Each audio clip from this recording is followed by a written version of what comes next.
Welcome everybody to the A Little Less Fear podcast. I'm your host for the show, Dr. Lino Martinez. Oh yeah.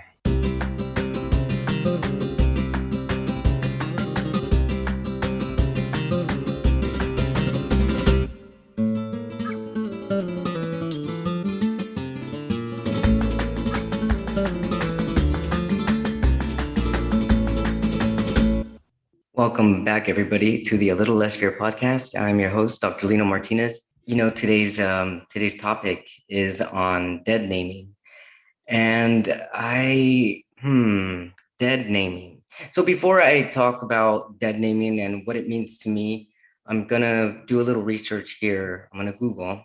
Actually, I Googled it before, so I have the screen up and I'm gonna read to you what dead naming is. For those hearing this term for the first time, dead name as in a name that is dead, no longer living. So I'm going to be reading from this online from verywellmind.com. And it is, what is dead naming and why is it harmful? So here we go. To dead name someone is to call or refer to them by the name they no longer use, aka their dead name. The former name is usually their birth name from before their transition. While technically you can dead name any person who now uses a different name, the term is used in relation to trans, gender, non-conforming, and non-binary people, and it is considered a violent act. Okay, so let's continue here with what leads a person on the trans spectrum to change their name. People who are trans, gender non-conforming, or non-binary often do something called transitioning. This is the process of going from being who others labeled you to who you actually are. Transitioning can have many different steps and stages, and it is an individual journey. One common part of that journey is to change your name. A person who is on the trans spectrum may feel that their birth name, which may not represent their true gender, is no longer fit for them, if it ever was. The act of changing one's name to something that better represents them is usually seen as an empowering act, and it can bring a lot of joy to someone's life.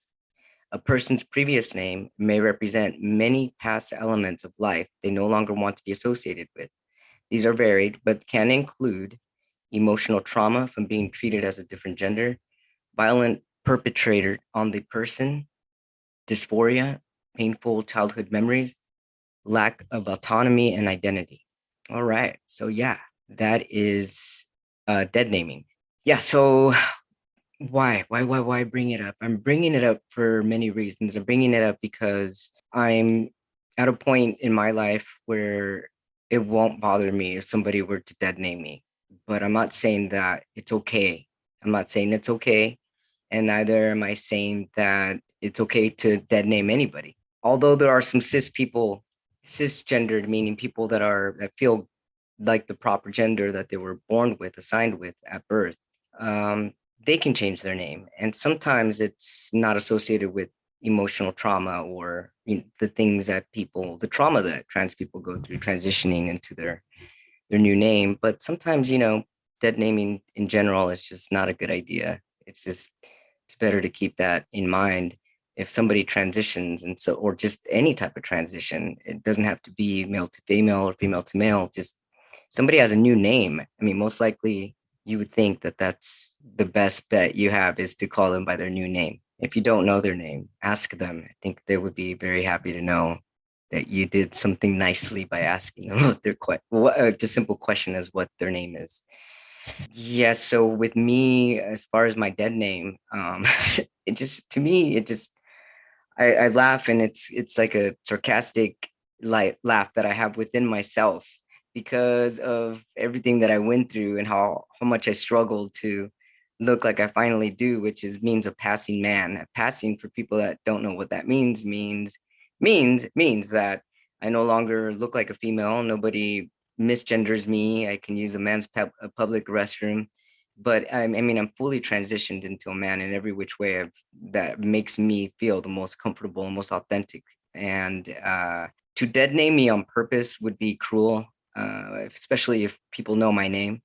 However, I mean, on the flip side of that, I have to say that I'm actually very, very honored to have had the name that I had before. My name was Carolina, like South Carolina, like South Carolina, like North Carolina. But yeah, it was Carolina. It was actually pronounced Carolina, which sounds gorgeous, beautiful in Spanish. Not only was I a beautiful female, but I also had a beautiful name, Carolina Amelia. And the story goes that my mother named me Carolina because my grandmother, who is deceased, I didn't get the chance to meet her. Her name was Amelia. She wanted, if my mother were to have a daughter, she wanted my mother to name me my birth name, which was Carolina. And with that said, when I was born, my mother named me Carolina Amelia. Amelia was my grandmother's name, so I had a beautiful name. And also, I need to say thank you to her in so many ways because I mean, I will always be a yin and yang. I will always be and feel proud to have been her for the first 34 years of my life.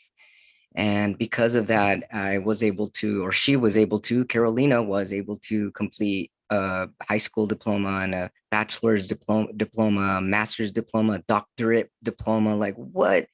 She was a badass biatch, if you know what I mean. She was a pretty badass chick. I think a lot of people would probably compare me to the girl with the dragon tattoo. That's similar to what I resembled back in the day, sometimes sporting an asymmetrical haircut and tattoos everywhere showing with my piercings. And I had the whole, butch mentality. And what is butch mentality nowadays anyway, right? But people can argue whatever, but I'm just letting you know that's how I was back in the day. And now I don't feel like I have to try so hard to be so masculine. I don't have to sit with my legs wide open. I don't have to be like, what's up, dudes? And act super duper masculine to prove that I am masculine because now it's naturally, it just comes natural for me and very comfortably. But aside from that, Carolina brought me, aside from my education, she brought me who I am today, which is Lino. And Lino is still going, and Lino is still is much stronger than Lino's ever been. And I still feel Carolina sometimes, and it's okay. It's gonna be okay because I love her, and I'm grateful that my parents brought me. Just because I have found peace with my past, and because I have found peace within myself through a lot of soul searching and identifying who my higher self is and identifying more with my higher self, which is my inner God, my inner strength, my inner light. My inner light is both genders. My inner light is also a gender. My inner light is just bright and it loves to shine. And it's all made of love. That's the most important thing. Everybody has that ebb and flow, that yin yang, the moon, the sun and the moon. That duality is actually what makes human life very diverse and as beautiful as it is, and all the colors of the rainbow and all the other colors we can't see. Yes, so, but it's not okay to dead name other people. At this point, if you dead name somebody and you do not know their name, you're being a punk ass, and it's not nice to be a punk ass. With that said, everybody, now we know what a dead name is, and over and out. If you dead name me, we can joke about it, but don't be a punk. All right, a little less for your podcast. I'm your host, Dr. Lino Martinez.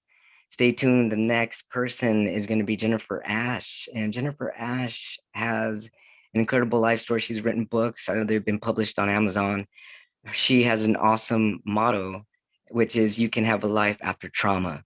Definitely, Miss Jennifer Ash. I'm very, very happy to have you on my show. Thank you. And thank you so much for all the listeners and all the viewers that I've had and all the supporters, the musicians that played. And last episode was epic. Love you all so much. Thank you very much for being on my show. And I look forward to having you all back.